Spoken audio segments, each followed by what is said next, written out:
मनकापुर में बाबूलाल अपनी पत्नी निर्मला के साथ रहता था। वो काफी अमीर थे, लेकिन बाबूलाल कभी इस बात का घमंड नहीं करता था। वो हमेशा अमीर और गरीब दोनों के साथ समान व्यवहार करता। गांव के सेठ को बाबूलाल की ये बात बिल्कुल पसंद नहीं थी। कभी झूठ ना बुलवाए भगवान। बाबूलाल, तुम्हें नहीं लगता कि तुम्हें अपने और इन गरीब नौकरों में फर्क समझना चाहिए? तुम क्यों इन गरीब नौकरों के साथ बैठकर बातें करते हो, खाना खाते हो, हैं? अरे सेठ, कैसा फर्क? ऊपर वाले ने तो उनको और हमें एक जैसा ही तो बनाया है। कभी झूठ ना बुलवाए भगवान। तुम्हारी यही बातें इन गरीबों को सिर पर चढ़ाती हैं। यह तो सब अपनी अपनी सोच है। गांव का धोबी अपनी बहन की शादी का निमंत्रण देने निकलता है और चौपाल पर उसे गांव के मुखिया सेठ और बाबूलाल बातें करते मिल जाते हैं। अच्छा हुआ आप सब यहीं पर मिल गए हैं। मैं आप सबके पास ही बहन की शादी का निमंत्रण देने आ रहा था। बधाई हो भाई, तुमने आखिर पिता की इच्छा पूरी ही कर ली। यह सब तो आप सबके आशीर्वाद का फल है। यह लीजिए मुखिया जी, आपका निमंत्रण। आप सब परिवार आइएगा, हम गरीबों का घर पवित्र हो जाएगा। जरूर आऊंगा और सब परिवार आऊंगा। सेठ जी, आपका निमंत्रण। आप सेठानी जी को साथ जरूर लाइएगा, हम धन्य हो जाएंगे। कभी झूठ ना बुलवाए भगवान। अपनी औकात देखकर बात किया कर। मैं इतना बड़ा सेठ और तुझ जैसे गरीब धोबी के घर आऊंगा? नहीं नहीं सेठ जी, आप नाराज मत होइए। मैंने आप सबके बैठने और खाने के लिए अलग इंतजाम किया है। कभी झूठ ना बुलवाए भगवान। ये ले, मेरी तरफ से रख, अपनी बहन को दे देना, क्योंकि पूरा गांव जानता है कि मैं गरीब के घर खाना तो दूर पानी भी नहीं पीता। धोबी बड़ा उदास हो जाता है। तभी बाबूलाल बोलता है, अरे मंगलू भाई, आप मुझे निमंत्रण देना तो भूल ही गए। क्या मेरा निमंत्रण घर पर छोड़ दिया है? नहीं नहीं बाबूलाल भैया, कैसी बात कर रहे हैं? यह लीजिए आपका निमंत्रण। पहले तो तुम्हें बहुत बहुत बधाई हो, और मैं अपने साथ तुम्हारी भाभी को भी जरूर लाऊंगा। हम दोनों शादी में जरूर आएंगे और खाना भी खाएंगे। बाबूलाल की बात सुनकर सेठ नाराज हो जाता है। बाबूलाल अपनी पत्नी के साथ मंगलू धोबी के घर शादी में जाता है और सबके साथ जमीन पर बैठकर खाना खाता है। इस बात की तारीफ गांव में हर तरफ होने लगती है। यह बाबूलाल अपने आप को समझता क्या है? मेरे सामने अपने आप को ज्यादा दयावान दिखाना चाहता है। इसको तो सबक सिखाना ही होगा। सेठ के यहाँ काम करने वाले 4 मजदूर सेठ के सामने अक्सर बाबूलाल की तारीफ करते। एक बार 5 दोस्तों में शर्त लगती है कि जो जीतेगा वो शहर के बड़े होटल में सबको खाना खिलाएगा। बाबूलाल शर्त जीत जाता है और 5 दोस्त मिलकर शहर के बड़े होटल में खाना खाने के लिए जाते हैं। निर्मला भी उनके साथ जाती है। हाय मोरी अम्मा, ये होटल तो बहुत ही महंगे लग रहे हैं। अजी सुनते हैं, हम कहीं और चलते हैं। चुप रह पगली। हरी भाग्यवान आराम से बैठकर सेठानियों की तरह बड़े होटल में खाना खा। तैयारी फिर भी एक बार सोच लो जी, ये तो बड़ा महंगा होटल है, लेने के देने न पड़ जाए। अरे मेरी लुगाई, कौन तुझे समझाए? अब शर्त लगाई है, पूरी तो करनी होगी। सभी खाने के मजे लेते हैं और पेट भरकर खाना खाते हैं। क्यों भैया, तुम्हें कुछ और भी खाना है तो मंगा लो, फिर ना कहना। नहीं भाई, बस हो गया।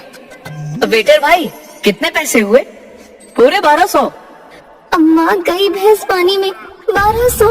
मैंने कहा था ना कहीं और चलते हैं, अब की हुई? क्यों घबराती है भाग्यवान? अब चाहे 1200 हो या 1500, पैसे तो देने ही हैं। बाबूलाल अपनी जेब में हाथ डालता है। उसकी जेब खाली होती है।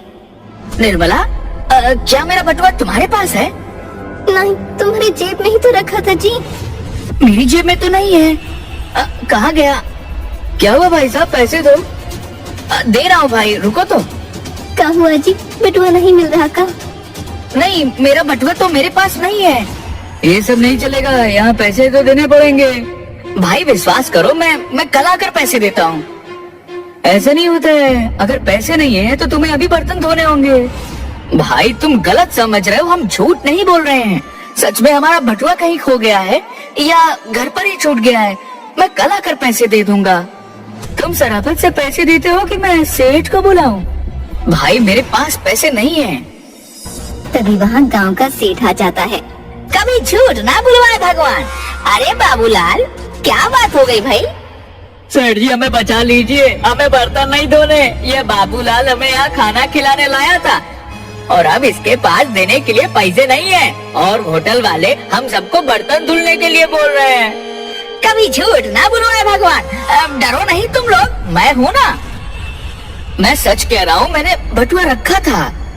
हाँ हाँ, मैं खुद बटुआ में पैसे डालकर उनके हाथों में दी थी। कभी झूठ ना बुलवाए भगवान। कोई बात नहीं बाबूलाल, पैसे मैं भर देता हूँ। ठीक है, आप उनके पैसे भर दीजिए, मैं कल आपको पैसे लौटा दूंगा। कभी झूठ ना बुलवाए भगवान। भाई देखो, तुम्हारा तो पता नहीं, लेकिन मैं एक सेठ आदमी हूँ, बिना लिखा पढ़ी कुछ नहीं करता। मैं पैसे तो भर दूंगा, लेकिन तुम्हें और तुम्हारी पत्नी दोनों को इस कागज पर साइन करके देना होगा। हाँ सेठ, इसमें क्या बात है? बिना कुछ सोचे समझे बाबूलाल और निर्मला दोनों सेठ के दिए कोरे कागज पर साइन कर देते हैं। सेठ उनका बिल चुका देता है। दूसरे दिन बाबूलाल के घर पर सेठ पुलिस लेकर आ जाता है। तुम्हारा नाम बाबूलाल है? जी साहब, मेरा ही नाम बाबूलाल है। कहिए क्या बात है? तुम्हें शर्म नहीं आती है एक भले आदमी को परेशान करते हुए? मैंने किसे परेशान किया साहब? ये सेठ को। भला मैंने इन्हें कैसे परेशान किया? ये घर इनका है तो इन्हें क्यों नहीं दे देते? घर तो मेरा है। तुम झूठ बोल रहे हो। सेठ के पास कागज है जिसमें लिखा है कि तुमने यह घर और अपना सारा जमीन जायदाद उसके नाम कर दिया है और आजीवन तुम और तुम्हारी पत्नी उनके नौकर बनकर रहेंगे और उनकी सेवा करेंगे। हमने ऐसा कोई कागज साइन नहीं किया है। हमने पैसे जरूर उधार लिए, पर वो हम इनको लौटा देंगे। कभी झूठ ना बुलवाए भगवान। ये दोनों एक नंबर के झूठे हैं। आपके पास तो कागजात है, आप खुद देख लीजिए। सेठ बिल्कुल सही कह रहा है। तुम दोनों ने इस कागज पर साइन किया या नहीं? हाँ, मैं और मेरी पत्नी निर्मला, हम दोनों ने कागज पर साइन किया है। तो फिर इस कागज के अनुसार ये घर और जमीन जायदाद इन सेठ का है और तुम्हें उनकी सेवा करने के लिए आजीवन उनके घर पर रहना होगा। ठीक है साहब, अगर आप कहते हैं तो हम आपकी बात मान लेते हैं, लेकिन इनको कागज पर लिख कर देना होगा कि हमें इनकी क्या सेवा करनी है। ठीक है सेठ, तुम 2 कागज पर लिखो कि इसे और इसकी पत्नी को तुम्हारे घर में क्या क्या सेवा करनी है। एक कागज तुम्हारे पास होगा और दूसरा कागज इनके पास होगा। बाबूलाल और निर्मला दोनों सेठ के घर चले जाते हैं। कभी झूठ ना बुलवाए भगवान। बाबूलाल, तुम्हें जानवरों को खिलाना, खाना, उनको नहलाना, खेतों का काम करना, बाजार से सामान लाना, मेरे पैर दबाना, ये सारे काम करने होंगे। ठीक है। निर्मला की बच्ची, तुझे रसोई का खाना बनाना, बर्तन धोना, कपड़े धोना, घर की साफ सफाई करना और मेरे पैर दबाने हैं। ये सारे काम करने होंगे। घर में आने जाने वालों का ध्यान रखना। जी सेठानी जी, आप जैसा कहें। सेठ और सेठानी बाबूलाल और निर्मला को बहुत परेशान करते हैं। दिन रात उनसे काम करवाते रहते हैं। सेठ जी, अब तो हमारे घर में नौकर आ गए हैं। तुम एक काम करो, माँ जी को भी बड़े भाई के घर से वापस ले आओ। कभी झूठ ना बुलवाए भगवान। तुझे क्या जरूरत है उन्हें बुलाने की? उनका काम और बढ़ जाएगा। तुम तो पागल हो। अगर माँ आखिर समय में हमारे पास रहेगी तो उनके जेवर तो वो हमें ही देके जाएगी ना। कभी झूठ ना बुलवाए भगवान। तो तूने पहले क्यों बड़े भाई के घर भेजा? क्योंकि तुम्हारी माँ के नखरे ही बहुत हैं। कभी झूठ ना बुलवाए भगवान। तो अब क्या नखरे खत्म हो गए? नहीं, अब वो नखरे उठाने घर में नौकर जो आ गए हैं। सेठानी सारा दिन निर्मला को इधर से उधर भगाती रहती और सेठ बाबूलाल को। एक दिन बाबूलाल और निर्मला तय करते हैं कि आज तो उन्हें कुछ करना ही होगा। बहुत हो गया। बाबूलाल सेठ के सारे जानवर बांट देता है। सेवा ले लो, सेवा, सेठ ने अपने सारे जानवर, घर सबको सेवा के लिए लगा दिया है। कैसी सेवा? अरे भाई, फ्री की सेवा। जिसे चाहिए वह जानवर ले जाओ और कोई पैसे नहीं देने हैं। जो जानवर चाहे वह ले जाओ। गांव वाले बड़े खुश होते हैं और एक एक करके सेठ के सारे जानवर ले जाते हैं। निर्मला सबके लिए शरबत बनाती है और उसमें जमाल गोटा मिला देती है। सेठ, सेठानी, सेठ की माँ सबको वो शरबत पिलाती है और सब बड़े मजे से स्वाद लेकर शरबत पीते हैं। कभी झूठ ना बुलवाए भगवान, क्या शरबत बनाया है निर्मला ने। और दो। हाँ, और दो सेठ जी को और मुझे भी। थोड़ी देर बाद एक एक करके सबके पेट में गुड़गुड़ होने लगती है। कभी झूठ ना बुलवाए भगवान, मेरे पेट में गुड़गुड़ हो रही है। लगता है मुझे बाथरूम जाना होगा। अरे सेठ जी रुको, मेरे पेट में दर्द हो रहा है, पहले मुझे जाने दो। अरे बहू मेरी बात सुनो, मुझे जरा बाथरूम तक ले चलो, मेरे पेट में बहुत दर्द हो रहा है। अरे आप रुक जाओ, पहले मैं जाती हूँ। जेठानी बाथरूम के दरवाजे के बाहर। अरे सेठ जी जल्दी बाहर निकलो, नहीं तो मेरे कपड़े खराब हो जाएंगे। कभी झूठ ना बुलवाए भगवान, पहले मुझे तो आराम मिलने दे। तुम्हारे आराम के चक्कर में ऐसा ना हो कि मेरा काम तमाम हो जाए। अरे मेरी भी कोई सुन लो, मुझे भी बाथरूम जाना है। सेठ बाहर आता है। अरे जल्दी हटो, मुझे जाने दो। अरे बेटा तुम मुझे बाथरूम ले चल, ये बहू तो सुनती ही नहीं। कभी झूठ ना बुलवाए भगवान, माँ पहले उसे बाहर आने दो, फिर ले चलता हूँ मैं। अरे जल्दी ले चल, नहीं तो यही हो जाएगा। कभी झूठ ना बुलवाए भगवान, रुक जा माँ, मुझे तो लगता है मुझे फिर जाने की जरूरत होगी। निर्मला तुम मुझे बाथरूम ले चल। निर्मला आती है और सेठ की माँ को पकड़कर बाथरूम तक ले जाती है, लेकिन बाथरूम के दरवाजे के बाहर सेठ पहले से खड़ा होता है और सेठानी अंदर विराजमान होती है। अरे सेठ जी, तुम तो खेतों में भी जा सकते हो, बाथरूम सेठानी और माता जी के लिए छोड़ दो ना। कभी झूठ ना बुलवाए भगवान, बाबूलाल के बच्चे कहाँ मर गया, जल्दी मुझे पानी का डिब्बा ला कर दे। मैं नहीं ला कर देता सेठ जी, क्योंकि ये काम मेरी सेवा की लिस्ट में नहीं था। कभी झूठ ना बुलवाए भगवान, ऐसे समय ये कौन देखता है।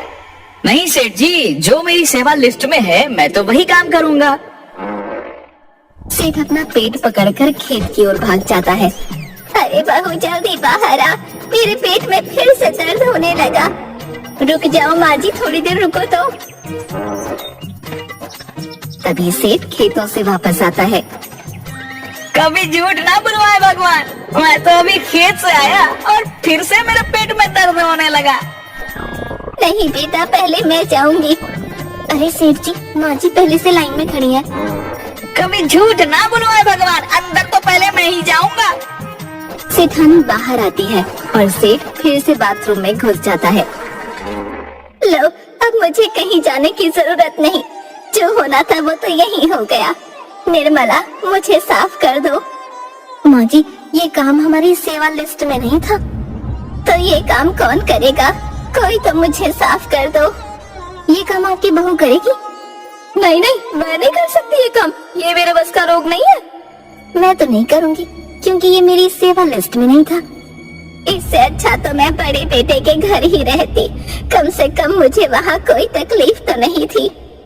कभी झूठ ना बुलवाए भगवान, निर्मला तू ही माँ को साफ कर दे, तेरी सेठानी तो करने से रही। मैं नहीं करती सेठ जी, ये मेरी सेवा लिस्ट में नहीं था। अरे कोई तो मेरी भी सुन लो, मैं कब तक ऐसे खड़ी रहूं? कभी झूठ ना बुलवाए भगवान, निर्मला तू ही कर दे, तू जितने पैसे बोलेगी मैं उतने दे दूंगा। नहीं सेठ जी, हम यह काम नहीं करेंगे, क्योंकि ये हमारी सेवा लिस्ट में नहीं था। कभी झूठ ना बुलवाए भगवान, बड़ी मुश्किल हो जाएगी। क्या माँ ऐसे ही रहेगी?